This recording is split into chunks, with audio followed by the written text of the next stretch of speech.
आप यूसीसी का बहाना बनाकर हमारे ऊपर हिंदी, हिंदू, हिंदुस्तान थोपना चाहते हैं। हम इसका डट कर विरोध करेंगे, मरदे दम तक करेंगे। हमारे धार्मिक मामलों में, हमारे कस्टमरी लॉज में सरकार को किसी के भी हस्तक्षेप करने का कोई अधिकार नहीं है। तुम्हारा काम है गवर्न करना, तुम गवर्न कीजिए। तुम फ्लड्स तो संभाल नहीं सकते, मणिपुर तुम्हारे से संभलता नहीं है, वहाँ की औरतों को तुम हक देना नहीं चाहते, मुसलमानों की औरतों के बारे में तुम ज़्यादा चिंतित हो गए हो। हमारे साथ जुड़ने जा रहे हैं जगमोहन सिंह जी, जो कि सिख पर्सनल लॉ बोर्ड के कन्वेनर हैं। आपका हिंदुस्तान लाइव पर बहुत स्वागत है। मैं आपसे पूछना चाहता हूँ, आज कॉन्फ्रेंस बुलाई गई, तमाम धर्मों के यहाँ पर प्रतिनिधि मौजूद थे। आप क्योंकि सिख धर्म को रिप्रेजेंट करते हैं, सिख पर्सनल लॉ बोर्ड के कन्वेनर हैं, ऐतराज़ क्या है? बिना देखे, बिना कुछ पढ़े, बिना ड्राफ्ट के क्या ऐतराज़ है? प्रधानमंत्री ने भोपाल जाकर ऐलान कर दिया कि यूनिफॉर्म सिविल कोड होना चाहिए। लॉ कमीशन ने कोई ड्राफ्ट के बिना ओपिनियन मांग लिया। सुशील मोदी ने पार्लियामेंट में कह दिया कि नॉर्थ ईस्ट को बाहर रखा जाए। क्या है तमाशा? हमें डर है इनसे, हमें इन पर विश्वास नहीं है। किस तरह का डर है आपको? हमको ये डर है कि ये ड्राफ्ट भी नहीं दिखाएंगे, ये बिना ड्राफ्ट के ही जो है कानून पेश कर देंगे और पास भी करवा लेंगे अपनी मेजॉरिटेरियन जो टेंडेंसी है उसके हिसाब से। और इसलिए हम बिना ड्राफ्ट देखे हम ये जो है वो पूरा प्रोटेस्ट करना चाहते हैं। हम स्पष्ट हैं कि हमारे धार्मिक मामलों में, हमारे कस्टमरी लॉज में सरकार को किसी के भी हस्तक्षेप करने का कोई अधिकार नहीं है। तुम्हारा काम है गवर्न करना, तुम गवर्न कीजिए। तुम फ्लड्स तो संभाल नहीं सकते, मणिपुर तुम्हारे से संभलता नहीं है, वहाँ की औरतों को तुम हक देना नहीं चाहते, मुसलमानों की औरतों के बारे में तुम ज़्यादा चिंतित हो गए हो। ये जो डुअलिटी है, ये जो दोगलापन है जिसको हम कहते हैं, ठीक है ना जी, ये हर चीज़ में ये हस्तक्षेप करना चाहते हैं। पंजाब को तुमने अभी तक कैपिटल नहीं दिया, 70 साल हो गए हैं। पंजाब के पास अपनी कोर्ट नहीं है। पंजाब के पानियों पर पंजाब का हक नहीं है। हिमाचल का आदमी पंजाब आकर ज़मीन ले लेता है, पंजाब का आदमी हिमाचल जाके ज़मीन नहीं ले सकता। और तुमने गोवा का या उत्तराखंड का तुम मामला कह रहे हो, ठीक है ना जी, कि वहाँ एक ड्राफ्ट चल रहा है, हम बना रहे हैं, है ना, वो एक्चुअली टेस्ट कर रहे हैं हमको, वो हमारी माइनॉरिटीज़ को टेस्ट कर रहे हैं। तो आज हमने जो सबने मिलकर मैसेज दिया है गवर्नमेंट को कि हम आपको भी टेस्ट कर रहे हैं, आप बताओ आप क्या चाहते हो। क्या मैसेज दिया है आपने? हमने आज मैसेज दिया है कि तुम्हें हमारे धार्मिक मामलों में, कस्टमरी लॉज के मामलों में, ट्राइबल्स के, आदिवासियों के, दलित्स के और समुदायों के, धार्मिक समुदाय के किसी भी मामले में हस्तक्षेप करने का कोई अधिकार नहीं है। यानी आपने ये चेतावनी दी है? हमने ये चेतावनी, लफ्ज़ तो ठीक नहीं होगा, हाँ। लेकिन हमने स्पष्ट रूप से कहा देगा, this is not your business, don't interfere. आप यूसीसी का बहाना बनाकर हमारे ऊपर हिंदी, हिंदू, हिंदुस्तान थोपना चाहते हैं। हम इसका डट कर विरोध करेंगे, मरदे दम तक करेंगे। सिखों के ऊपर कितना बड़ा फ़र्क पड़ेगा अगर मैं आपसे पूछूं, क्योंकि आप कन्वेनर हैं सिख पर्सनल लॉ बोर्ड के, तो ये सवाल सीधा आपसे ही बनता है। सिखों के अस्तित्व को ये नहीं मानते हैं। आर्टिकल 25B(2) में हम हिंदू हैं। हिंदू डाइवोर्स एक्ट मेरे पर लागू होता है, हिंदू अडॉप्शन एक्ट मेरे पर लागू होता है, आनंद मैरिज एक्ट पास हुआ लेकिन उसको पूरे हिंदुस्तान में इम्प्लीमेंट नहीं किया जा रहा है। सरकार की मंशा ठीक नहीं है। सरकार एक मेजॉरिटी की ताकत की वजह से ये सब कुछ रौंद के चलना चाहती है आगे। हमारी तो आइडेंटिटी खतरे में है। हमको ये नहीं पता ये किस तरह का कानून लाएंगे। आज हमको खतरा है कि इनका जो ट्रैक रिकॉर्ड है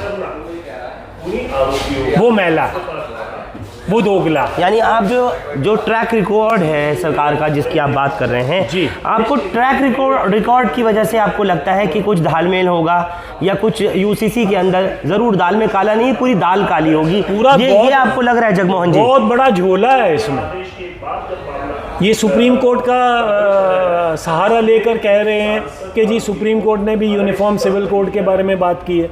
अरे भाई, और डायरेक्टिव प्रिंसिपल्स की बात करते हैं। मुझे ये बताइए, डायरेक्टिव प्रिंसिपल्स में ये कहा जाएगा कि फ्री एजुकेशन दी जाएगी पूरे मुल्क में, वो कब देंगे जी?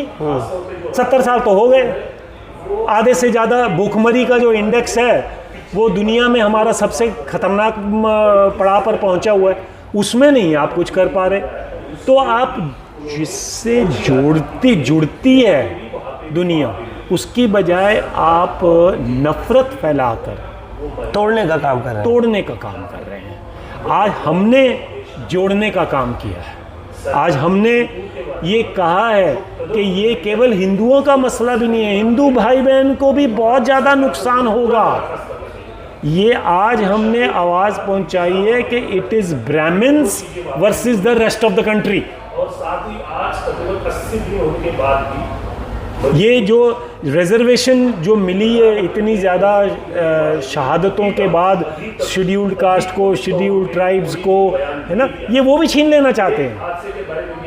यानी आपको खुले तौर पर मंशा ठीक नहीं लगती, और आप साफ तौर पर ये कह रहे हैं कि यूसीसी के अंदर जो भी कुछ ड्राफ्ट आता रहे, जो भी कुछ आएगा, लेकिन सिख पर्सनल लॉ बोर्ड में तो किसी कीमत पर एक नुक्ता बराबर भी चेंजिंग, तरमीम बर्दाश्त नहीं होगी, अमेंडमेंट बर्दाश्त नहीं होगी। बिल्कुल, अगर सिख पर्सनल लॉ में ब्याह में और जो हमारे राइट्स हैं तलाक में किसी में भी अगर ये हमको हिंदू मानकर कोई बात करेंगे और अगर हमारे हकों पर और हमारी आइडेंटिटी पर अगर ये जो बात उठाएंगे, है ना, किसी भी तरीके से, तो हम इसका डटकर मुकाबला करेंगे। लेकिन कुछ परसेंट देखा जा रहा है कि सिख कम्युनिटी के भी बहुत से ऐसे बरादरान हैं, लोग हैं जो यूसीसी की हिमायत में, या जो प्रधानमंत्री की उस बात को जो उन्होंने जो भी कुछ कहा, जहां से पैगाम दिया, अगर हम कहें मध्य प्रदेश से ही शुरुआत की, तो कई सिख कम्युनिटी के लोग हैं जो इसको कह रहे हैं कि ठीक है, जो ला रहे हैं वो सही है। अब वो बिना देखे कह रहे हैं, हाँ, वो सरकार के साथ मिले हुए हैं, ठीक है ना जी। और मैंने इस बात को हमने ये कहा था कि कौमों में बहुत सारी राय होती है, किसी एक बंदे की राय फाइनल राय नहीं होती, और ख़ास करके उस बंदे की फाइनल राय नहीं हो सकती जो सरकार के साथ मिलकर बात कर रहा है। जैसे सरकार राय नहीं ले रही, अगर वो लीडर भी ऐसी बात कर रहे हैं, हम सिख पर्सनल लॉ बोर्ड के माध्यम से अपनी कौम तक जाएंगे, हम गांव-गांव, गली-गली जाएंगे इस बात को समझने के लिए, समझाने के लिए कि इसमें क्या गलत है और क्या सही है और क्या चाहिए, हमें खतरा क्या है इस कानून से। तो आपको लगता है कि जो सिख बरादरान यूसीसी की हिमायत कर रहे हैं वो भटके हुए हैं या उनका ब्रेन वॉश्ड है? मैं ऐसे नहीं कहूँगा। ये everybody has a right to their opinion, और जमहूरियत इसी का नाम है, ठीक है ना। वो अपना काम कर रहे हैं, मुझे अपना काम करना चाहिए, और हम अपना काम करते रहेंगे।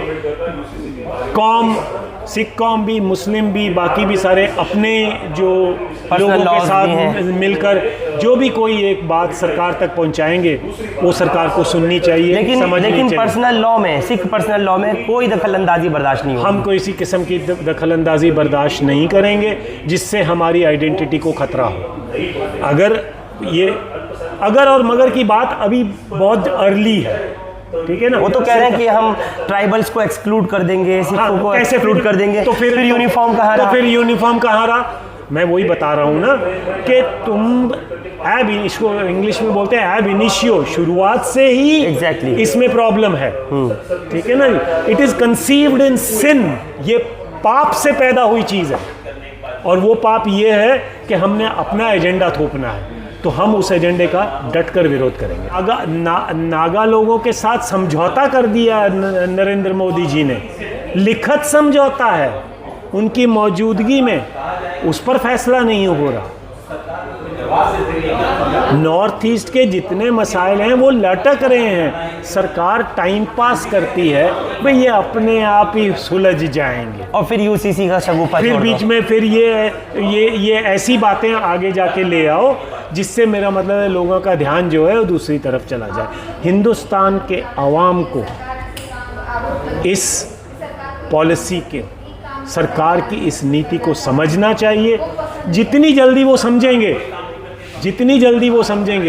उतनी जल्दी जो है वो मान जाएंगे। ये आप हिंदुस्तान के आवाम से अपील कर रहे हैं? हिंदुस्तान के अवाम से अपील है कि सरकार की बदनीति को समझो, और अगर वो बदनीति को आप समझ लोगे तो आप उसका जवाब दे सकोगे, खड़े हो सकोगे और उसका टाकरा कर सकोगे, चुनाव में भी, सड़कों पर भी। बहुत बहुत शुक्रिया जगमोहन सिंह जी हमारे से बात करने के लिए। आप सुन रहे थे इस वक्त जगमोहन सिंह हमारे साथ लाइव थे। सिख पर्सनल लॉ बोर्ड के कन्वेनर हैं। साफ तौर पर कह रहे हैं जो सरकार की बदनीयती है उसको समझना पड़ेगा।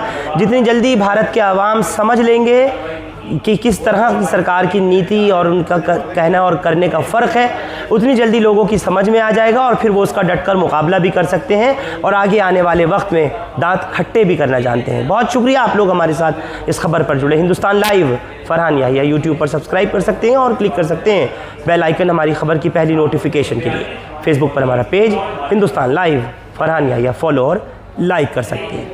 Thank you for now. Thank you very much.